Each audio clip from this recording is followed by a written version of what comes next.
확정이 되셨으니까 어떻습니까? 기분이 어떻습니까? 우선 뭐 어깨가 무겁죠.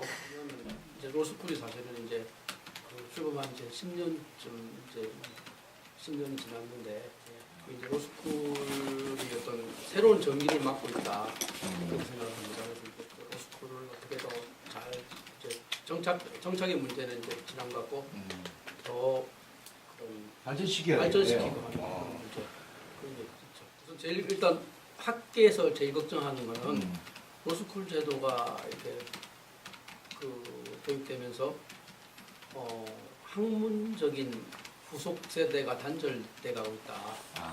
그런 우려. 학문 이제 법학 중에서도 아주 기초 법학, 뭐 법철학이라든지 뭐 무슨 법사회학이라든지 뭐 무슨 법제사라든지 법제사. 예, 기초 학문에 대한 관심이나 이런 학생들이 이제 굉장히 많이 관심이 많이 줄어든 거죠. 그러니까 법조 실무가가 되기 위해서 진학한 학생들이기 때문에 우선 그런 학문에 대한 관심이 좀 아무래도 전보다 넓다.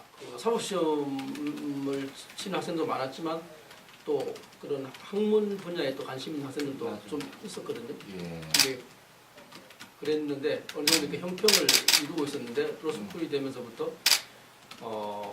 법조 실무 쪽으로 너무 관심의 영역이 좀 저기 올라갔다. 맞아요. 그런 우려가 좀 있죠.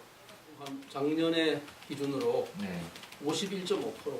아마 올해는 아마 절반 이하로 떨어질 거라는 예상을 하고 있습니다. 50? 재수를 하든지 뭐 삼수를 하든지 아. 5번 칠 수 있으니까 5번 이미 5번 다 떨어지고 이제 교사시험을 더 이상은 칠 수 없게 된 학생들도 벌써 나왔습니다. 그런 친구 중에 일부가 이제 헌법재판소에 5번으로 응시 기회를 제한한 게 위헌이다 하는 뭐 헌법소도 제기했는데 헌법재판소에서는 위헌 아니다 그런 결정이 났죠. 합격률이 그 미국 같은 경우는 어떻습니까? 미국은 이제 주마다 틀리고 또 해마다 또 좀 틀립니다. 틀린데 대체로 뉴욕주를 예를 들면 한 응시자의 한 70% 가까이가 합격합니다. 사시 정치에 대한 그 원장님 생각은 어떻습니까? 사시 정치를 자꾸 주장을 하는데 보통 사시 정치 주장을 정치론자들의 주장이 뭐 무슨 희망의 사다리를 뭐 맞아요. 저기 끊어버리는 거다. 예. 아니면 뭐 개천에서 용나는 그런 이제 계기가 없다 우리 사회에 뭐 그런 식으로 이제 비판을 많이 하는데 오히려 저는 뭐 그게 옳지 않다고 생각합니다. 현실 정확히 본다면. 그래요? 네. 네. 왜냐하면 우선 그 모든 로스쿨이 그 정원의 30%를 전액 장학금 기준으로 30%를 장학금을 주도록 되어 있습니다. 없는 학생들이라도 얼마든지 로스쿨에서 저기 무료로 공부할 수 있는 길이 열려 있는 거죠. 더구나 이제 그게 성적 순으로 주는 게 아니고 교육부에서 반드시 그 가정 형편 순으로 장학금을 주라 이렇게 되어 있기 때문에 학비 같은 게 이제 사실은 부담이 많이 되는 건 사실인데 어쨌든 장학금 제도가 많이 저기 활성화가 돼 있네요. 네, 그런 면에서 보면 사실은 옛날에 그 사법시험도 신림동 고시원에 가서 공부하면 그 로스쿨보다 돈 더 많이 들거든요. 그래? 예. 예. 그러니까 그 사람들이 없는 사람들을 위한 희망의 사다리는 오히려 로스쿨이라고 볼 수 있는 거죠. 그걸 학생들 등록금으로 그걸 충당이 안 돼서 학교마다 다 적자입니다. 그러니까 로스쿨이 없는 학교는 또 학교 발전에 평판이 낮아지고 어쨌든 학교 발전에 크게 저해가 되고 하니까 로스쿨을 유지하긴 해야 되는데 뭐 적자를 감수할 수밖에 없고 그런 상황인 거죠. 고등학교 졸업하고 바로 할 수 있는 그런 어떤 기회는 없어진 건 사실이네요, 그죠? 그렇죠. 그런 기회는 없지만 과거에 또 보면 사법시험에서 고등학교 졸업자만가 시험에 합격하는 경우는 아마 1%도 뭐 0.1%도 안 될 겁니다. 거의 한 명도 없었을 제가 알기로는 거의 없었을 겁니다. 노무현 전 대통령 그건 옛날이고 더 옛날이고 뭐 30년 전, 40년 전 옛날이고 뭐 우리 전통이 저뿐만 아니고 제 생각도 그렇지만 그동안 계속 우리 성대에서는 다른 뭐 요소에 대한 고려 없이 오로지 실력과 인품 그런 거를 최우선 요소로 해서 교수님들 모신다는 그런 원칙을 갖고 있죠. 보다 수업이 재밌다. 그 상당히 진지하게 어. 이야기를 하시네요. 아니 지금 안 웃기실 것 같은데 그러니까 한 번씩 그 빵 터지게 만든다. 뭐 그런 얘기를 좀 들었습니다. 예.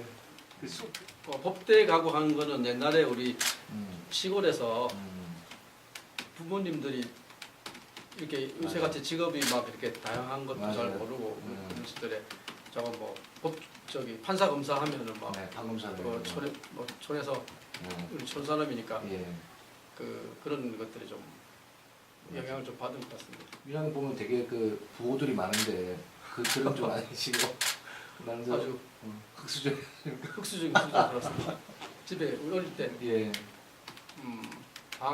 딱 방 한 칸에 6식구가 아 그래요? 살았어요. 그럼 이제 맨날 쌀 한 말 이렇게 지고 저희 집에 와서 갖다 놓고 가시는 그런 기억이 납니다. 변호사 한 2년 했었는데 예. 그 원래 목표가 이제 제가 이제 뭐 그 당시 부산에서 해상 전문 변호사 맞아요. 해가지고 그 당시 해상 전문 그 법률사무소에서 같이 일을 했고 국내에서 처음이죠. 거기가 부산에서. 부산에서 처음이죠. 그게 몇 년도 정도? 뭐 서울에서는 뭐 김현장이 이런 데서 다 하고 하니까 아.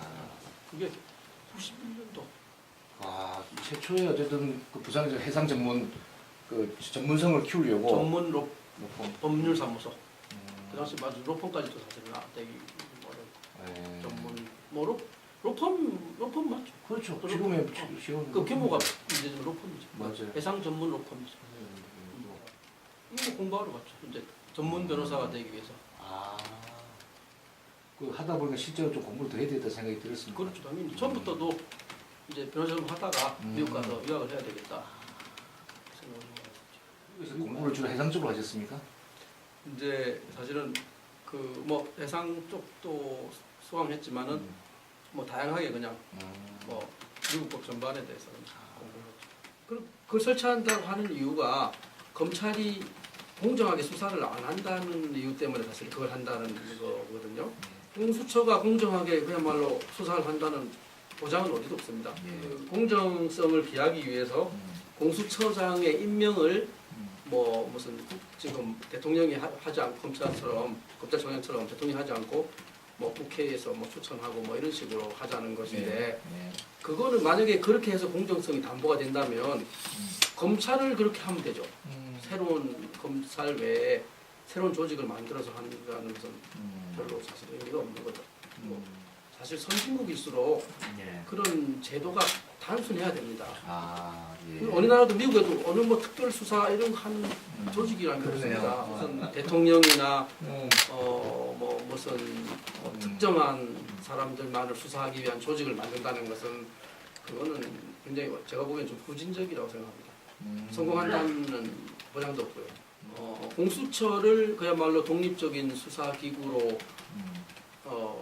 작동되게 할 만한 예컨대 그런 법률을 만든다면 검찰에 대해서 그렇게 하면 된다. 저희든 다 수사를 할 수 있어야 되고 그렇죠. 어느 특정한 어떤 계층이나 집단만을 수사하기 위한 기구로 하는 거는 제가 보기엔 바르지 않은 거죠. 기존의 검찰을 뭐 어쨌든 법적으로 뭐 제도적으로 좀 정비를 해서 이렇게 해나가는 게 그게 정도라는 거죠. 검찰이 정치적 중립성에 문제가 많았죠 실제로. 지금 검찰을 그러니까 뭐 얼마든지 개혁해서 이렇게 정치화하지 않도록 그렇게 또 운영하고 대통령 자신 청와대에서 인사에 개입하지 않고 뭐 수사에 개입하지 않고 그렇게 운영하자는 게 중요한 거죠. 공수처도 마찬가지. 거기서도 대통령이 예컨대 뭐 어떤 예단을 보인다거나 뭐 하면은 또 거기에 내역될 수밖에 없는 거고. 그 제도 자체는 사실은 우리 제도가 뭐 별로 미비한 건 없다고 생각합니다. 단지 어떻게 운영하느냐의 문제인데 그동안 사실 정치권에서 검찰을 많이 이용해왔죠. 그런 인사권을 무기로 해서 했는데 뭐 그건 이제 그런 권력을 쥔 사람들이 이제 관여를 안 하고 인사에 개입 안 하고 수사에 관여를 안 하면 이제 자연스럽게 좀 독립이 되는 거죠. 경찰이 수사 종결권을 갖게 되면은 뭐 어쨌든 그동안도 실질적으로는 경찰이 수사를 많이 해왔지만 이제 명실상부하게 좀그 독립적인 수사권을 갖는다 이렇게 볼 수 있는 거죠. 1차적 수사권을 경찰에 주는 것이 맞다. 그리고 검사는 가능하면 사실은 수사를 특별한 경우 말고는 수사를 좀 자제하는 것이 맞다. 왜냐하면 검사는 저희 검사의 우리 형사소송법에 보면 검사의 객관 의무라는 게 있거든요. 인권 보장 차원이라든지 뭐 그런 수사 절차의 적법성 그런 차원에서 검사의 수사 지휘권은 계속 유지가 돼야 되고 다만 이제 검사가 직접 수사에 개입하는 것은 좀 가능하면 자제하도록 하는 것이 맞다고 그렇게 생각합니다. 우리 적폐청산 어떤 과정에 속하는 걸로 생각이 드는데요. 당연히 과거에 잘못된 수사라든지 그런 게 있었으면 당연히 한번 들여다볼 필요도 있는 거죠. 우리는 어쨌든 우리 사회는 이렇게 미래로 향해 나가는 게 더 중요하니까 가능하면 사실은 최대한 신속하게 적폐청산을 마무리하고 어쨌든 앞으로 나가는 그런 자치경찰은 반드시 필요하긴 하죠.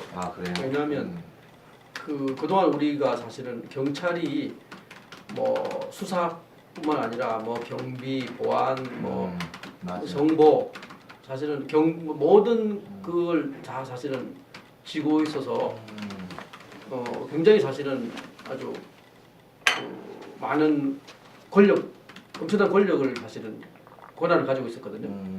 근데 이제 만약에 경찰이 그야말로 수사권 독립마저 완전히 독립을 해서 그런 수사권하고 다른 모든 무슨 경비, 교통이라든지 무슨 정보라든지 이런 모든 권한까지 다 갖고 있다면 이거는 진짜 이렇게 컨트롤할 수 없는 그런 공룡 권력기관이 탄생하는 거거든요. 그래서 만약 수사권 독립을 만약에 얘기한다면 반드시 관철돼야 될 게 자치경찰이 되는 거죠. 생활 치안이나 이런 것은 자치경찰한테 일이 맡겨주고 다른 경찰이 어쩔 수 없이 갖게 되는 그 분야를 할지라도 그러니까 수사권자가 아닌 사람이 수사 경찰을 지휘하는 그런 일은 없어야 되는 거죠. 그럼 수사가 왜곡될 수 있는 거거든요. 근데 미국에도 어차피 대법원장 임명할 때 대법관 임명도 마찬가지고 사실은 대통령이 자기 이념과 통할 수 있는 사람을 하거든요. 그래서 우리가 예컨대 진보 대통령이 나와서 좀 진보 성향의 판사를 대법관으로 아니면 대법원장으로 임명하는 거 그 자체는 문제될 건 없다고 생각합니다. 다만 이제 그게 좀 보수냐 진보냐 하는 게 좀 잘 이렇게 균형을 이루어서 그 대법원 구성에 반영이 된다면 바람직하죠. 예, 기본적으로 저도 법원이든 검찰이든 간에 막 필수에 열면서 거기에 맞춰서 승진 인사를 하고 그건 바람직하지 않다고 생각합니다.